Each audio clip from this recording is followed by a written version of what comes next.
Ang lalaking ito ay si Jomon. Papunta na siya para kunin ang damit pangkasal ng kapatid niya.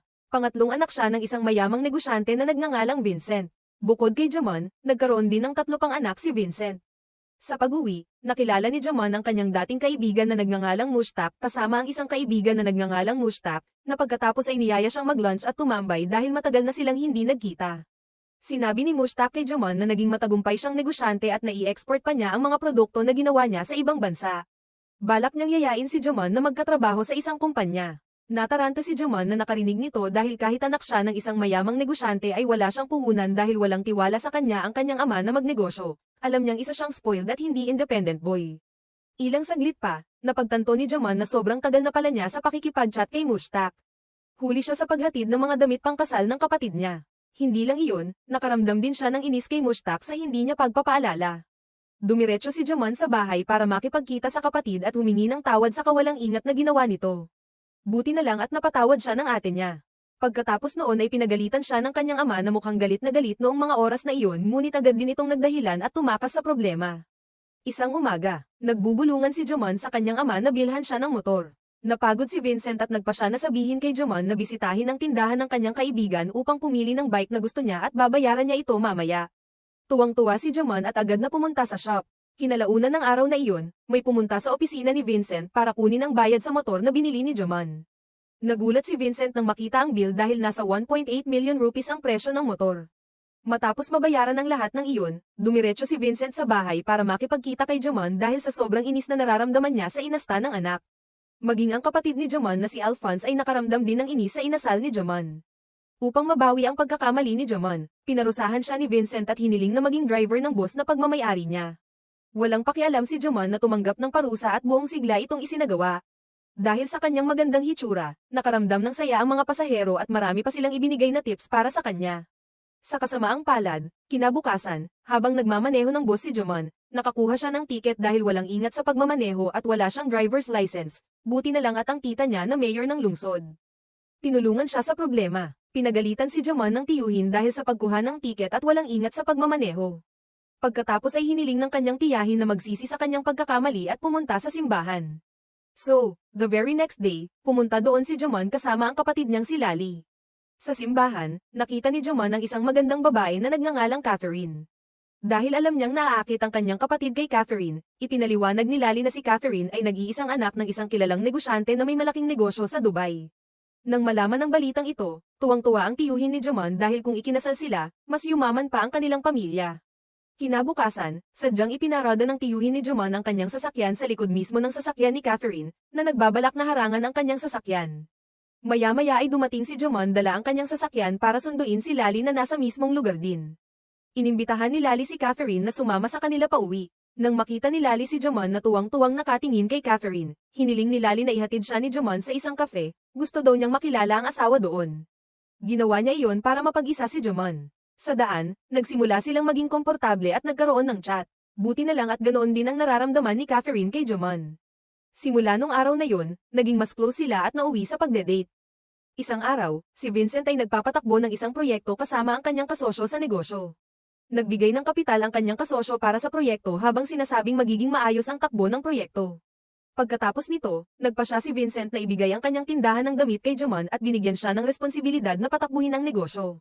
Kinagabihan, nakatanggap ng sorpresa si Vincent mula sa kanyang mga anak dahil kaarawan niya ang araw na iyon.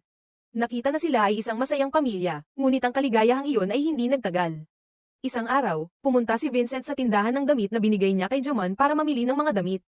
Pagkatapos ay tinanong niya ang clerk tungkol sa tindahan at nalaman niyang ibinenta ni Jomon ang tindahan sa ibang tao ilang linggo na ang nakalipas. Nagalit si Vincent sa narinig. Umalis siya sa tindahan na nabigo at dumiretso sa construction project para tingnan ang sitwasyon. Sa kasamaang palad, muli siyang nakatanggap ng nakakagulat na balita. Nabatid sa kanyang mga empleyado doon na ang lupain ng proyekto ay hindi nakatanggap ng permiso para may sagawa ang konstruksyon at ang pulisya ay gumawa ng warrant of arrest para kay Vincent. Ang lahat ng balitang ito ay isang matinding dagok para kay Vincent. Nilapitan siya ng kanyang assistant na si Raveny at tinanong kung ano ang nangyari. Ipinaliwanag ni Vincent na nangako siya sa kanyang business partner ng malaking tubo. Isinala niya ang kanyang mga tindahan, bahay, at mga ari-arian sa lalaki at iyon ay magiging sanhi ng pagkawala ng lahat sa kanya. Nadismaya si Raveny sa kanya sa paggawa ng ganoong mahalagang desisyon ng unilaterally. Wala silang ibang choice kundi isuko ang lahat. Lahat ng anak ni Vincent ay nadismaya sa kanya. Malaki ang halaga ng pamilyang iyon sa padalos-dalos na desisyon. Matapos ipakita ang kanilang pagkabigo, bawat isa sa kanila ay umalis ng bahay. Hindi nagtagal, dumating ang mga pulis upang arestuhin si Vincent, ngunit dumating si Raveny sa huling sandali at sinabing responsibilidad niya ang lahat at tatanggapin niya ang parusa. Ginawa niya ang lahat para makapagsimula muli si Vincent mula sa zero. Ang makita ang sakripisyo ng kanyang katulong at kaibigan ay lalo lamang siyang nakonsensya. Habang nawawalan ng pag-asa si Vincent, dumating si Jomon para yayain na umalis ng bahay dahil malapit na ring kumpiskahin ng bangko ang bahay. Dinala ni Jomon ang kanyang ama sa apartment na inuupahan niya sa Tirpur. Pagdating nila doon ay agad na nagpahinga si Vincent. Kinaumagahan, pumunta si Mushtaq sa kwarto para maghanda ng kape para kay Vincent. Pagkatapos ay dinala niya si Vincent sa pinagawaan niyang pagawaan ng damit at ipinaliwanag niya na si Jomon ang nakipagtulungan sa kanya upang patakbuhin ang negosyo ng pabrika gamit ang pera mula sa pagbibenta ng kanyang motor sa tindahan na ibinigay sa kanya ng kanyang ama. Ipinagmamalaki ni Vincent ang kanyang anak na naging malayang tao. Kinabukasan, bago pumasok sa trabaho, naghanda si Jomon ng suntok ng kanyang ama. Nang maglaon, pagdating sa pabrika, nalaman ni Jomon na maraming tao ang dumating na naglalayong kolektahin ang utang na inutang ni Mushtaq. May utang siya sa mga taong ito dahil pinatakbo niya ang negosyo nang walang pakialam sa tubo at lugi sa kanyang pabrika. Ito ang naging dahilan upang kinumpiska ng bangko ang pabrika at napilitang isara ito ni Jomon. Dahil sa pagkadismaya kay Mushtaq, agad siyang hinanap ni Jomon at agad siyang pinalo. Wala na siyang mapagkakakitaan. Malungkot niyang kinailangan na tanggihan ang pangarap ng kanyang ama. Pagkatapos ng nakakapagod na araw na iyon, umuwi na si Jomon. Hindi niya sinabi sa kanyang ama ang anumang nangyari sa kanya dahil ayaw niyang madismaya ang kanyang ama. Maya-maya, pumunta si Jomon para makipagkita sa kanyang mayayamang kapatid. Naawa sila kay Jomon ngunit hindi pa rin nila mapatawad ang pagkakamali ng kanilang ama, na nagresulta sa hindi nila nakuhang mana na dapat nilang makuha. Nairita si Jomon nang marinig ang mga katagang iyon at nagpas siyang umalis dahil ang iniisip lamang ng kanyang mga kapatid ay ang yaman at mana sa kanyang ama. Sa kanyang pag-uwi, si Jomon ay nakatanggap ng tawag mula kay Catherine na nagsabi sa kanya na miss niya ito at alam din niya ang tungkol sa mga problema sa kanyang pamilya. Pagkatapos ay hiniling niya kay Jomon na pumunta sa kanyang bahay upang pasayahin siya. Pagdating ni Jomon doon ay mainit na tinanggap ni Catherine si Jomon, ngunit hindi nagustuhan ng kanyang ina ang pagiging malapit ng kanyang anak kay Jomon. Alam niyang bangkarote na ito at ayaw nitong makasal ang kanyang nag-iisang anak sa isang lalaking mababa ang caste. Si Jomon, na nakarinig nito, ay lumapit kay Catherine at sa kanyang ina na nag-uusap, at humingi ng tawad sa kanila. Pagkatapos ay nagpasya siyang wakasan ang relasyon kay Catherine. Ginawa niya iyon dahil sa sarili niya at pakiramdam niya ay hindi karapat-dapat si Catherine sa isang tulad niya. Kinabukasan, sabik na naghahanap ng trabaho si Jomon dito at doon at hindi sinasadyang nakilala niya ang isang matandang kaibigan niya na alam ang kanyang problema. Pagkatapos ay tinulungan siya ng kanyang kaibigan at ipinakilala siya sa kanyang amo upang makakuha ng trabaho sa pabrika. Hiniling si Jomon na magsimulang magtrabaho kinabukasan. Siya ay kinuha bilang mga benta para sa kumpanya upang magbenta ng mga kalakal. Nabuhay siya sa trabahong ito nang may sigasig araw-araw. Isang araw habang ginagawa ang kanyang trabaho, nakita ni Jomon ang isang mag-asawang teenager na nagbibisikleta at bigla niyang naalala ang mga araw na mayaman pa siya. Makalipas ang ilang sandali, tumawag ang kanyang hipag at sinabing may inilipat siyang pera kay Jomon at sa kanyang ama at binigyan sila ng apartment. Palihim niyang ginawa iyon nang hindi alam ng asawa dahil nag-aalala ito sa kanila. Laking pasasalamat ni Jomon nang marinig iyon. Sa daan, nakita rin ni Jomon si Mushtaq na paparating at sadyang umiwas. Matapos makausap si Jomon, humingi ng tawad si Mushtaq at sinabing gumawa siya ng maliit na negosyo bilang paghingi ng tawad. Inanyayahan din niya si Jomon na magtrabaho muli nang hindi humihingi ng pera. Nang makita ang sinseridad ng kanyang kaibigan, sa wakas ay pinatawad siya ni Jomon at tinanggap ang alok. Sa kabilang banda, pumunta si Vincent sa isang tindahan para bumili ng sigarilyo ngunit sa kasamaang palad, wala sa tindahan ang sigarilyong hinahanap niya. Biglang dumating ang isang lalaki na nagngangalang Perumal at tinulungan siyang maghanap ng tindahan na nagbebenta ng mga sigarilyong gusto niya. Habang papunta sa tindahan, sinabi ni Perumal kay Vincent na dati siyang sastra, ngunit nang mawalan ng customer, napilitan siyang isara ang kanyang negosyo. Nang marinig ito, nakaramdam ng pag-aalala si Vincent at inanyayahan si Perumal na magtrabaho sa pabrika ng kanyang anak. Pagdating nila sa pabrika ay pumasok si Vincent at balak makipagkita kay Jomon, ngunit sinabi ng empleyado doon na nalugi ang matandang may-ari at naibenta na ang kumpanya. Nang marinig ito, nakaramdam ng pagkadismaya si Vincent. Hindi naman siya pinagtawanan ni Perumal na nakakita sa kanya at sa halip ay pinakalma si Vincent at saka umalis. Kinagabihan, kakauwi lang ni Jomon ay agad siyang sinampal ni Vincent dahil nakaramdam siya ng pagkadismaya na pinagsinungalingan siya ng sariling anak. Tinanong niya tuloy ang dahilan kung bakit nagsinungaling si Jomon. Sa pagkakataong iyon ay agad na humingi ng tawad si Jomon at ipinaliwanag ang dahilan kung bakit hindi niya ito sinabi sa ama. Sabi ni Jomon, ayaw niyang malungkot ang kanyang ama dahil nakita niyang nalugi ang kanyang anak. Paliwanag ni Vincent, na nakarinig sa paliwanag ni Jomon, kung dati ay sinabi niya ang mga problemang kanyang nararanasan, maaari silang maghanap ng mas murang bahay na mauupahan para hindi masyadong malaki ang mga gastusin. Sa huli, humingi sila ng tawad sa isa't isa at saka nagyakapan. Sa wakas, lumipat si Jomon at ang kanyang ama sa isang mas maliit na bahay, ngunit sa kabila ng paglipat sa isang mas murang lugar, mukhang masaya sila dito, maging si Jomon ay naging mas masigasig sa pagtatrabaho. Palaging sinasabi ni Vincent kay Jomon na manatiling nagpapasalamat sa kung ano ang mayroon sila sa sandaling ito. Gayun din, ang katulong ng kanyang ama, si Raveny, ay pinalaya mula sa bilangguan. Kinabukasan, pumunta si Jomon sa kumpanya ng tela at nakilala ang assistant manager ng kumpanya na si Veidehi. Ang intensyon ni Jomon ay magkaroon ng partnership ang kumpanya sa kanyang maliit na kumpanya, ang MNG Garment, ngunit tinanggihan ang kanyang aplikasyon dahil hindi siya nagsumite ng email sa kumpanya. Pagkatapos ay hiningi niya ang password ng wifi ng kumpanya para magpadala ng email ngunit hindi sinabi ni Veidehi sa kanya. Si Jomon, na hindi nakuha ang password ng wifi, ay lumapit sa manager ng kumpanya at minanipula siya para ibigay sa kanya ang password.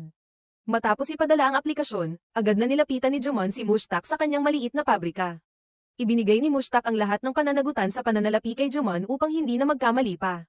Pagkatapos, hiniling ni Jomon kay Mushtaq na ihatid ang mga gamit na ginawa nila gamit ang isang bus dahil kailangan nilang mag-ipon, ngunit tumanggi si Mushtaq dahil kadalasan ay huli ang mga bus at magiging problema iyon. Nang marinig iyon, nagpasya si Jomon na ihatid ang mga paninda. Sa bus, nakilala ni Jomon si Veidehi na nagkataong sumakay sa parehong bus.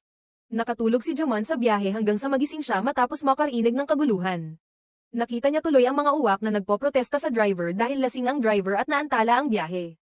Galit na galit ang mga pasaherong nalaman na ipinagpaliban ang biyahe. Nagkusa si Jomon na palihim na sumakay sa bus dahil naranasan na niyang magmaneho ng bus ng kanyang ama noon at iniwan ang lasing na driver. Pagdating sa kanyang destinasyon, laking pasasalamat ng mga pasahero sa kanya. Pagkatapos noon ay pumunta si Jomon sa palengke, namili ng mga pangangailangan ng kanyang pabrika. Nang matapos siyang mamili, nalaman niyang umalis na ang bus na kailangan niyang sakyan at wala ng bus na darating hanggang kinabukasan. Nagkataon namang nakilala ni Jomon si Perumal na pagkatapos ay niyaya siyang manatili sa kanyang bahay ng isang gabi bago siya bumalik sa bayan kinabukasan. Agad namang tinanggap ni Jomon ang alok ni Perumal. Pagdating nila sa bahay ni Perumal, nagulat si Jomon nang malaman na si Veidehi ay anak ni Perumal. Sa kabilang banda, nang makita ang kanyang ama at si Jomon, inanyayahan sila ni Veidehi para sa hapunan. Noong gabing iyon, hindi makatulog si Jomon dahil maraming lamok at patuloy itong bumabagabag sa kanya. Biglang lumapit sa kanya si Veidehi at binigyan siya ng repellent. Pagkatapos ay nagkwentuhan sila ng mahaba hanggang sa mag-umaga na. Ang relasyon sa pagitan nila ay naging mas malapit. Isang araw, si Vincent ay inanyayahan ni Perumal na magtrabaho sa isang pabrika ng pananahi. Sinadya ni Vincent na magtrabaho dahil hindi siya binibigyan ni Jomon ng pera pambili ng sigarilyo. Sa kabilang banda, sina Jomon, Mushtaq, at Veidehi ay tumatambay sa isang kafe. Habang sila ay nag-uusap, nakatanggap si Veidehi ng isang tawag mula sa isang tao na humiling sa kanya na agad na bayaran ang kanyang utang. Sa oras na iyon, si Veidehi ay walang pera at humingi ng karagdagang oras sa lalaki. Gayunpaman, tumanggi ang lalaki. Agad namang sinabi sa kanya ni Jomon at Mushtaq na ang unang tubo na nakuha nila sa kanilang negosyo ay ibibigay sa kanya para bayaran ang kanyang utang. Regalo daw ito sa pagtanggap sa kanilang small company partnership. Medyo nahiya si Veidehi dahil doon pero agad naman siyang kinalma ni Jomon. Dahil sa perang ibinigay ni Jomon, nabayaran ni Veidehi ang kanyang utang. Pagkatapos ay ipinagdiwang niya ito sa isang party sa kanyang bahay. Inimbitahan ni Perumal si Vincent na pumunta habang si Jomon naman ay inimbitahan ni Veidehi. Sa party, nagkunwaring hindi magkakilala sina Vincent at Jomon. Pagkatapos ng kasiyahan, nalaman ni Jomon na nakabili ng sigarilyo ang kanyang ama kahit wala siyang natatanggap na pera mula sa kanya. Ipinaliwanag naman ni Vincent na sigarilyo lang ang matagal na niyang binili. Isang araw, pupunta si Jomon sa isang pabrika ng pananahi para kunin ang order ng isang customer at aksidenteng nakita niya ang kanyang ama na nagtatrabaho doon. Mukha siyang inis at agad na kinaladkad palabas ang kanyang ama at tinanong kung bakit ito nagtatrabaho nang hindi muna sinasabi sa kanya. Agad namang ipinaliwanag ni Vincent na nagtatrabaho lamang siya upang matugunan ang kanyang sariling mga pangangailangan. Kinagabihan, pagkauwi ni Jomon mula sa trabaho, binigyan niya ang kanyang ama ng isang pakete ng imported na sigarilyo na nagustuhan ng kanyang ama. Nakikita ito, natuwa si Vincent, pero bigla na lang sinabi ni Jomon sa kanya ang dahilan kung bakit hindi siya nabigyan ng pera pambili ng sigarilyo ay gusto niyang maging malusog ito para mas mahaba pa ang buhay niya sa piling nito. Nang marinig ang rason ni Jomon, naantig si Vincent at agad niyang itinapon ang mga sigarilyong binili ni Jomon. Nangako siyang titigil sa paninigarilyo. Sa kabilang banda, si Veidehi ay nakatanggap ng isang gawain mula sa kanyang manager na alagaan ang isang kliyente mula sa France na patuloy na nagkokomento na hindi niya naiintindihan. Agad niyang tinawagan si Jomon para humingi ng tulong. Hindi na nag-aksaya pa ng oras, agad namang lumapit si Jomon at tumulong. Ito ay lumabas na nais ng kliyente na magsaliksik ng mga tradisyonal na damit ng India. Siya ay mukhang nasisiyahan at masaya nang isama siya nina Jomon at Vaidehi, at salamat sa kanilang mahusay na trabaho, nais ng kliyente na makipagtulungan sa negosyo ni Jomon at hiniling sa kanya na i-export ang kanyang mga paninda sa France. Tuwang-tuwa si Jomon, na nakarinig nito, ngunit nang pag-usapan nila ang tungkol sa pagtutulungan, napagtanto nilang nangangailangan ito ng maraming pera, kaya sinadya niyang kanselahin ito. Gayunpaman, sa gabi, siya ay nanaginip. Sa panaginip na ito, nakahanap siya ng solusyon sa kanyang problema sa pamamagitan ng pagbisita sa isang production house sa isang maliit na nayon noong isang araw para anyayahan silang makipagtulungan sa kanya. Kinabukasan, pumunta siya at tinipon ang mga manggagawa doon upang maging handang makipagtulungan. Nangako rin siya na babayaran sila ng higit sa ibang mga kumpanya, ngunit ang bayad na makukuha nila ay pagkatapos ipadala ang produksyon sa France. Nang makita ang sinseridad ni Jomon, sumang-ayon ang mga manggagawa doon. Hindi nagtagal at natapos nilang lahat ang produksyon at na-import sa France. Salamat sa pag-unlad na kanilang nagawa, masaya ang bangko na magpahiram sa kanila ng pera upang patakbuhin ang negosyong kanilang pinapatakbo. Matalinong pinangasiwaan ni Jomon ang mga kita mula sa kumpanya at ginamit ang perang nakuha para ipambayad sa mga manggagawa sa nayon at pambili ng bahay ng kanyang ama. Kinabukasan, agad na naghanda si Jomon na lumipat sa kanyang lumang bahay sa lungsod na puno ng mga alaala mula sa kanyang pagkabata. Habang nasa biyahe ay namangha ang kanyang ama kay Jomon dahil malaki na ang pinagbago nito at naging responsable at maasahang tao. Tinalikuran na rin niya ang panliligaw sa mga babae sa kabila ng lahat ng bagay na maaaring hilingin ng isang lalaki. Napangiti na lang si Jomon sa narinig. Pagdating niya sa kanyang lumang bahay, tinipon ni Vincent ang lahat ng kanyang pamilya upang ipagdiwang ang tagumpay na natamo ni Jomon. Ipinagmamalaki ng lahat si Jomon sa pagbabalik ng mga mahahalagang ari-arian ng pamilya. Hindi lang ang bahay, kundi lahat ng mahahalagang ari-arian na nakumpiska ng bangko, kasama na ang construction na ikinulong ng mga pulis, ay naibalik din sa kanila. Pagkatapos ay humingi ng paumanhin si Vincent at nangakong hindi gagawa ng mga desisyon ng unilaterally at uulitin ang mga pagkakamaling nagawa niya. Isang umaga, niyaya ni Jomon ang kanyang ama na mag-ehersisyo. Laking gulat ni Vincent nang makita si Perumal na nakatira sa kapareho niyang complex, hindi lang si Perumal kundi pati si Vaidehi.